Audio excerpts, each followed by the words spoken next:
These two guys are having this amazing kind of conflict. The president has no desire to serve as mayor, you know. This is not what he wants. All he wants is to retire. In addition to being one of Hollywood's best actors, Gene Hackman is also one of its most ruthless co-stars. He was a serious actor who gave every role his whole attention and demanded the same of everyone around him when a co-star's ego, indolence, or lack of self-control interfered. Hackman was clearly frustrated. That commitment resulted in both some intense backstage conflicts and performances that will never be forgotten over his lengthy career. These are the actors who drove him over the edge, from simmering tensions to 12 weeks of constant yelling. Here, Gene Hackman lists the 7 actors he detested the most, along with the real-life reasons for his animosities. John Travolta is number 1.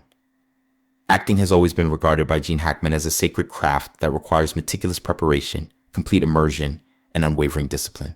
Therefore, the collision was immediate when he arrived at the Get Shorty set in 1995 and discovered John Travolta acting more out of charm than preparation. On the first day, the first warning was given.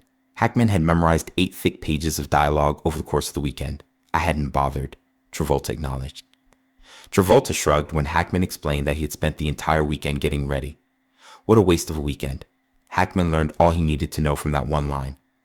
The annoyance grew from there. Director Barry Sonnenfeld had to keep Travolta off camera because he frequently tripped over lines, missed cues, and leaned on cue cards. Hackman, who hated shortcuts and conceit, became more and more irate every day, occasionally losing his temper with Sonnenfeld just because he couldn't afford to lose it with his co-star. At last, Sonnenfeld told him, "You're not angry with me. You're upset with John." His case was not strengthened by Travolta. He occasionally arrived late. Once he postponed filming to try on Oscar tuxedos. It was the ultimate insult to Hackman, who detested the glitz and ego of Hollywood. Hackman pointed icily at the enormous cue card in response to Travolta's question about where to begin a scene. "That's right, John. On top of your cue card." The jab never reached Travolta. But in spite of everything going on, Get Shorty was a success. Travolta went on to win a Golden Globe, but Hackman remained uncompromising. He saw Travolta not as an actor performing, but as a movie star portraying an actor. And for Gene Hackman, no award can make up for that deal breaker. John Wayne is number 2. Hollywood resentment was never Gene Hackman's style. John Wayne, however, left him with no option. The Duke made sure everyone around him knew that he detested Hackman long before they had ever met. Asa, Wayne's daughter, claims that each time Hackman was on screen, her father would vent on him. Venom was all there was. No subtlety, no explanation. The town's worst actor. "He's terrible," Wayne repeatedly snapped. He didn't offer performance criticism. He brushed Hackman's whole acting career aside. Although Hackman never publicly retaliated, the remarks were deeply hurtful. He supported complete planning, emotional transparency, and blending in with the character. Wayne's mythic persona helped him avoid all of these things. According to insiders, Hackman subtly interpreted Wayne's attacks as insecurity posing as authority, particularly considering Wayne's predilection for roles centered on right-wing heroism and straightforward moral dichotomies. They never shared a set, which is what makes their rift so peculiar. From a distance, Wayne's disdain was heard, and Hackman answered in silence until silence became its own response. Wayne was long gone as Hackman's career took off with the Royal Tenenbaums and Unforgiven Hooers. Even Asa later acknowledged that if her father had lived to see Hackman's best work, he probably would have changed his mind. However, they never made up, not even a private clearing of the air, no conversation, no handshake. Gene Hackman was unfazed by Wayne's contempt. If anything, it reaffirmed the distinction between the new age of unadulterated, disciplined craft and the old Hollywood myth-making, and Hackman made a clear decision about which side to support. Denzel Washington is number 3. Although Gene Hackman never shied away from competition, he encountered the one co-star who would not give up an inch when he arrived on the Crimson Tide set. Hackman's intensity was not the only thing Denzel Washington matched. Every scene became a duel that neither man wanted to lose as he pushed back with equal vigor. From day one, the contrast was explosive. Hackman entered like a commander in the field. Every emotional beat was locked down, every line practiced. Washington came with a different fire, one that was instinctive, erratic, and unstoppable. The looseness presented a challenge to Hackman. The fictional power struggle in the movie abruptly became real when Washington interpreted Hackman's accuracy as an invitation. Later, Washington stated unequivocally that he was never intimidated. "I don't believe that another actor has intimidated me. My arena is here. Let's go for it, whoever enters the gym." As one of the masters, Hackman was revered by him. He wasn't going to let him steamroll him, though. It was like sparring rounds during rehearsals. There are 2 heavyweights circling, neither of whom is prepared to lead by themselves. According to insiders, Hackman respected Washington's skill, but secretly took offense at the pushback. He felt that Washington kept tipping the scales and that scenes needed a clear leader. Although the conflict never turned into a public feud, it did create a tense environment that prevented them from ever appearing together on screen again after Crimson Tide. Nevertheless, the tension was worthwhile. Their arguments became the main focus of the film. Unadulterated, electrifying, and unforgettable. Washington left feeling impressed. Hackman left, worn out. And Hollywood left with one of the best two-man fights ever captured on camera. Crimson Tide, in Hackman's opinion, demonstrated that certain performers don't simply walk into an arena, they come to take it. It was easy for Washington. You had better be prepared for a fight if you're in his gym. Lois Lane is number 4. Gene with the same unwavering discipline that characterized his entire career. Hackman entered Superman 1978. He approached Lex Luthor's role as he would a battleground tactic. Every gesture was planned, every line practiced. However, Margot Kady was standing opposite him. Wild spontaneity and a playful spirit were what Lois Lane brought to life. Hackman was impatient. Their temperaments clashed right away. Hackman remained imprisoned within Lex Luthor's threat. Kid tried to lighten the mood during long shooting days by improvising lines and cracking jokes in between takes. Crew members remembered Hackman murmuring, "Some of us are trying to make a movie here," which she interpreted as fun, but he saw as sabotage. Gator didn't fold whenever his playful nature disrupted his rhythm. Hackman's solemnity was oppressive to her.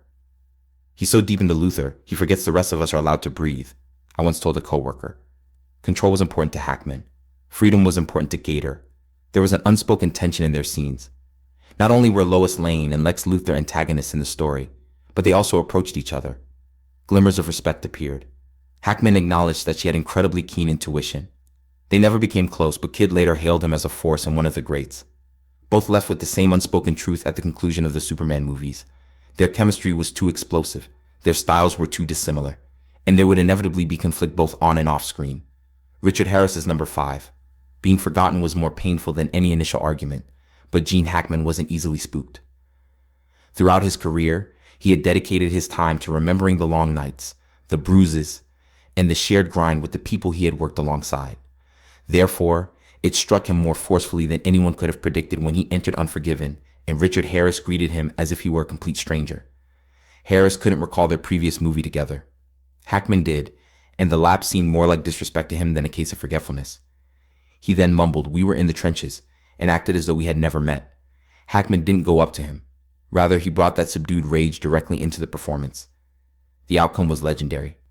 Crew members claim Hackman entered the scene with an intensity that was well beyond the script, when Little Bill viciously beats Harris's English Bob. Every glare carried a personal burden, every blow was sharp.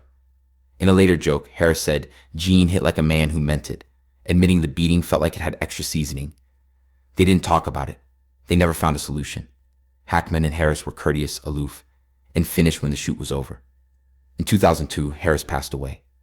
The brutal beating in Unforgiven is still the only indication that either man ever spoke out loud, and Hackman retired shortly after. Liza Minnelli is number 6. Ego is the root cause of some Hollywood feuds, but Liza Minnelli and Gene Hackman had a deeper motivation. Their universes were different. Hackman insisted on silence and discipline, treating each set as if it were sacred ground. Broadway warmth, chattiness, musicality, and unpredictability were all brought by Minnelli. Furthermore, their opposing energies didn't merely collide when Lucky Lady, 1975, confined them to a small boat off the coast of Mexico. Instead, they exploded. Hackman showed up laser-focused. Minnelli filled the silence with song and laughter. It kept her spirits up. It broke the work for him. According to Burt Reynolds, Hackman yelled, "Liza, shut the F.A. up." The crew frequently had to leave until he calmed down. The unrelenting heat and isolation only made Hackman's scathing comments more painful for Minnelli. She could fall apart at the sound of one of his lines. The movie demonstrated how irreparable the relationship was by Rap Day. Poor box office performance, poor reviews, and flat chemistry. Hackman went on to achieve great success in his career. Minnelli struggled in her movie roles. They never made up and never again had a tender moment. She was a distraction to Hackman. He sucked the joy out of the work, according to Minnelli. Silently, definitively, and unmistakably, their feud came to an end. Wes Anderson is number 7. Gene Hackman was not known for his patience, and the Royal Tenenbaums demonstrated how flimsy it was. The tension started as soon as he found out that 32-year-old Wes Anderson would be directing him. Hackman had no desire to play the part. He was almost coerced into saying yes by Anderson. When Hackman did agree, He was already annoyed by the money, the script, and the young director, whose pastel precision filmmaking was completely at odds with Hackman's gritty instincts. The clash was inevitable once the camera started rolling. Hackman's traditional rhythm was contrasted with Anderson's strict blocking and frame-perfect demands. In turn, Anderson and almost everyone else were shook by Hackman's volcanic bluntness. News travels quickly. "Pull up your pants and act like a man," said Hackman, referring to Anderson as a CT, and once brought Angelica Houston to tears. To protect the director, Bill Murray even came in on his days off. Later on, Anderson acknowledged that he didn't like it. He probably found it annoying that I was too young. Later, Hackman admitted that he didn't even comprehend the movie when he was making it. Anderson's style felt oppressive to him. Hackman was a storm to Anderson. There was nothing he could do but wait. And Hackman just left after filming was done. Not even a farewell, no warmth, no handshake. The two never spoke again after that. Ultimately, these 7 encounters exposed Gene Hackman for what he truly was, a brilliant, unyielding man who was never scared to enter a fight directly if it would protect his craft. His conflicts weren't coincidental. They were the price of working for a man who placed a high value on discipline. But did bridges burn too quickly, or were they indications of artistic integrity? Please share your thoughts in the comments section and remember to like and subscribe for more Untold Hollywood Tales.